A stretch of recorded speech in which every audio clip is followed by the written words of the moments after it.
આગળ વાત સુરતની કે જ્યાં ગણેશ વિસર્જનને લઈ મહાનગરપાલિકાએ તૈયારી કરી છે। મહાનગરપાલિકાએ અલગ અલગ સ્થળે 22 કૃત્રિમ તળાવ બનાવ્યા। 6 દિવસમાં કૃત્રિમ તળાવમાં 4712 ગણેશજીની મૂર્તિનું વિસર્જન કરવામાં આવ્યું। ગણપતિની સ્થાપના અને પૂજા અર્ચના બાદ ઘર, ઓફિસ સહિતના સ્થળેથી શોભાયાત્રા કાઢી ગણેશજીનું વિસર્જન કરવામાં આવ્યું।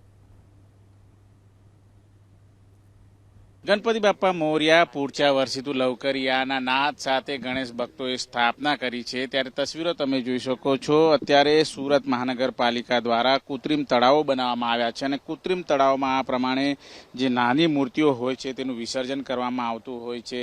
સુરત શહેરના કુલ 8 ઝોનની અંદર અલગ અલગ 22 જેટલા કૃત્રિમ તળાવો બનાવવામાં આવ્યા છે। ત્યારે 2 દિવસ, 5 દિવસ, 7 દિવસના જે ગણપતિ હોય છે તેમનું વિસર્જન થતું હોય છે અને ત્યારબાદ 10મા દિવસે પણ વિસર્જન પ્રક્રિયા હાથ ધરવામાં આવતી હોય છે।